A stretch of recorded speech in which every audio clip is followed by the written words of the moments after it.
Hi everybody, and we're back with Word of Mouse, Tiny Mouse, Big Heart, that's what it says right there. But anyway, in the last 3 chapters, we have read that a mouse named Isaiah, he escapes from this place he calls the horrible place, and all of his family escapes, but they all got caught except for him, and he runs down this power line. Okay, chapter 4. I stand up on my hind legs and check out my surroundings. I'm alone in the world, and I have absolutely no idea where in the world I am. I figure I have a choice. A, I could turn around, run back to the horrible place, and turn myself into the long coats. If I do that, I'll be with my family again, sucking sugar water out of a tube and munching on kibble before nightfall, all snug and toasty in my bed of cedar shavings. B, I can keep running, find some place to hide, and wait for my family to escape and find me. I go with B. Right before we ran out the back door, my cedar shavings got sort of soggy. Don't tell anybody, but the idea of escaping the horrible place was such a terrifying thought. I wet my bed. I read somewhere, yes, I can read. How do you think I learned all those big words? That we have nothing to fear but fear itself. Okay, a human definitely wrote that. We mice are so small, we have plenty to be afraid of. Birds, cats, and clumsy mop pushers who wear clunky work boots. I may not be courageous, but I am definitely curious. For instance, I wonder what's beyond the tree line at the far side of this field I just landed in. So I scamper across the tall grass, it tickles me, and scurry through a thick stand of evergreens. And just because I've never seen the land of Siberia, is that Siberia, Mom? Suburbia. Oh, Suburbia, before. I've only read about it. That's the one good thing I can say about the horrible place. We had books. Lots and lots of books. A whole library full of them. We also had tests. Lots and lots of tests. But sometimes, when the long coats weren't looking, I'd read for fun. I liked adventure stories. In fact, I always wanted to go on a grand adventure. Now I know it's just another way to say you're lost and on your own. Still, there's that niggling curiosity. The world I just entered is so different from anything I've ever known. I wander through and check out the sights. Lots of trees, parked cars, and abandoned tricycles.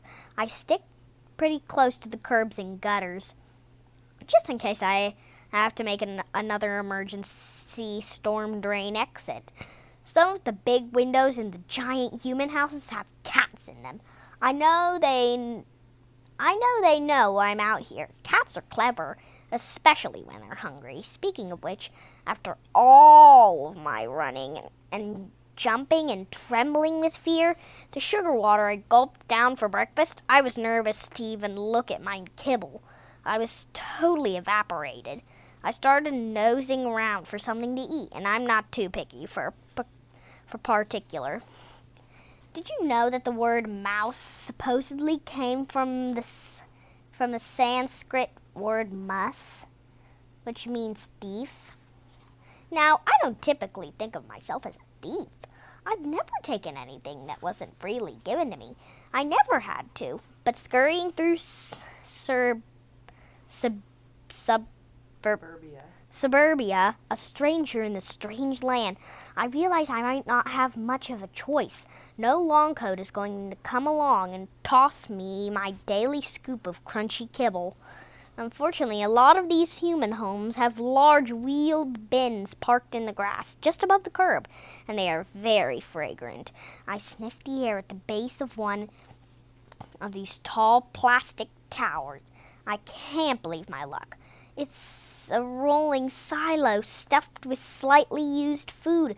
Using claws like grappling hooks, I scale the sheer cliff of Mount Breakfast Buffet and perch atop its summit.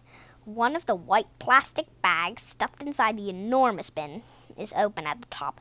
I see grapes, a slice of bread speckled with blue-green blotches. Guys, I think that's mold. And some lumpy mush that might be mashed potatoes. I read about that in the cookbook. It's a smorgasbord. Is that smorgasbord, Mom? Mm-hmm. No. My stomach gurgles to remind me that I'm starving. And the urge to steal anything that's edible. Yes, for the first time in my short life, I'm acting like a true mouse or a muss. I'm a food thief, and I'm loving it. This gently used food is delicious. I gobble 3 wrinkled grapes, scoop up the mushy stuff. Turns out it's cold oatmeal with maple syrup. Ew. Devour an apple core. It's all so scrumptious. I'm discovering new tastes, expanding my culinary horizons. Like I said, I was raised on nothing but kibble, dry, disgusting stuff that tastes like cardboard. How do I know what cardboard tastes like? I accidentally nibbled a corner of a cereal box and recognized the flavor right away. Kibble.